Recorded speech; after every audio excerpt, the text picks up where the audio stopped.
at long last, we've gotten through all that limit stuff and the definition of derivative and continuity. And we've arrived at the part in calculus where now we start to compute derivatives, and but not with the definition of derivative. We'll compute it with the help of several very, very nice theorems that we're going to develop in this chapter.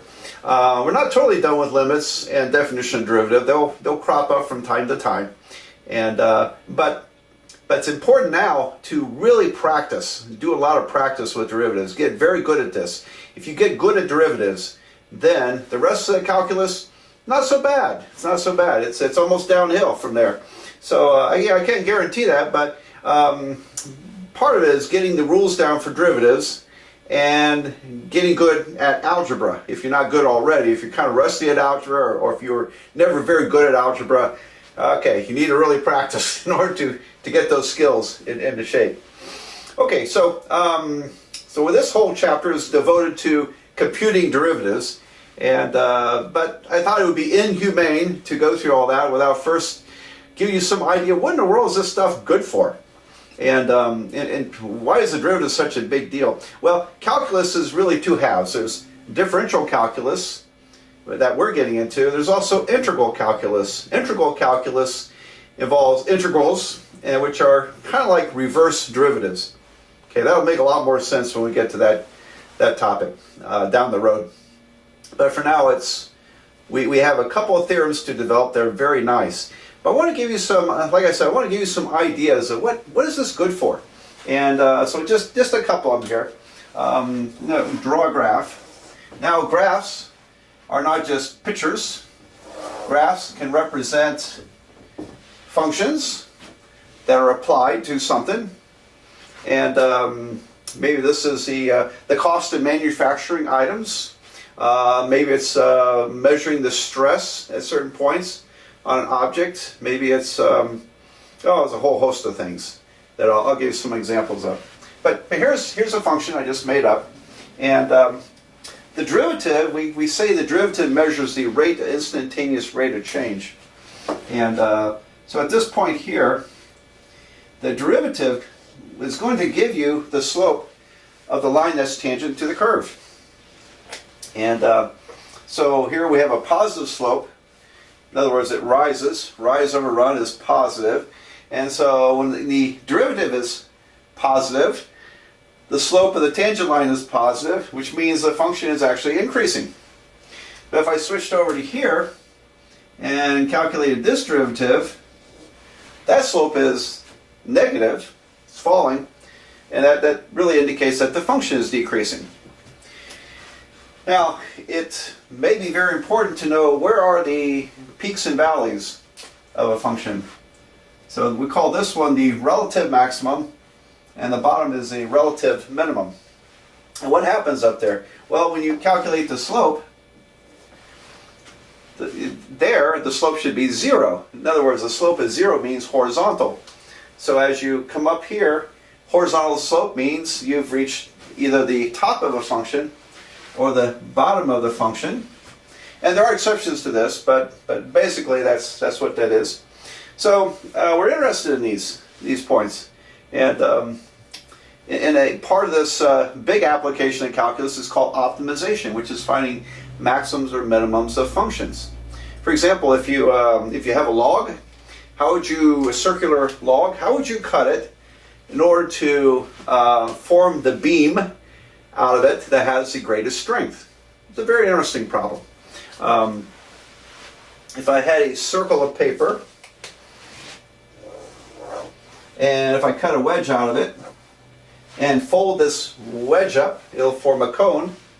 Well, how can I do this such that the cone has the greatest volume? If I have a bunch of fence and I want to enclose an area on 3 sides, it's possible you saw this problem in college algebra somewhere.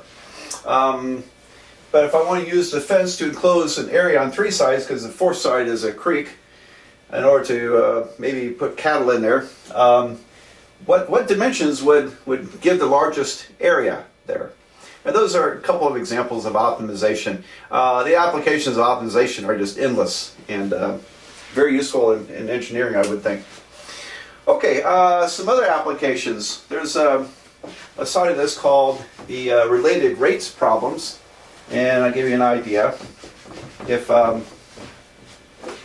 let's see, one of my favorite problems, there's an airplane at a certain altitude heading towards some base, and here's a radar that's tracking it.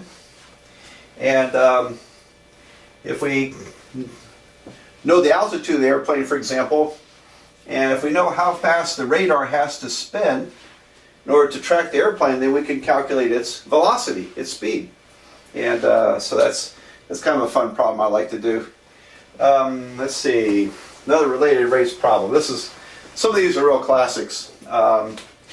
Here's the boat in the water problem. All right, so here's a dock, and there's a boat out here somewhere. And tied to the boat is a rope going up to a winch, which is spinning. So this winch is spinning at a certain speed, and the boat is that far below the dock. Maybe it's 10 feet, for example. Maybe it's 100 feet out, and maybe the winch is spinning at 1 foot per second. All right, how fast is the boat moving? Well, actually, the boat moves very slowly. It moves almost the same speed as the winch way out here, but as you get closer, it actually speeds up. And so it's just a classic related rates problem where we're able to calculate the speed of the boat. Anyway, but we're going to see a lot of nice applications when we get to that part of calculus where we study related rates problems. Other issues, what are they good for? Well, for example, I've got a piano in here, and if you want to study the vibration of strings, that's a middle C on a piano. Right, so when I strike the string, it sends shock waves across the string very fast, and there's all kinds of nice ways to analyze that, all of which require derivatives, and so those are called the wave equations. That's actually somewhat too advanced for this course, but you could study this at higher levels. And but the physics involved in the production of sound in a string, for example, it involves derivatives. Okay, well, we're just getting started on this. So, and as soon as I shut this video off, I'm going to think of more applications. But anyway, we'll leave it at that. And I want to one more other necessary thing to do is to introduce the notations for derivatives. So I'll do that in the next video, and then we'll get started with computing derivatives.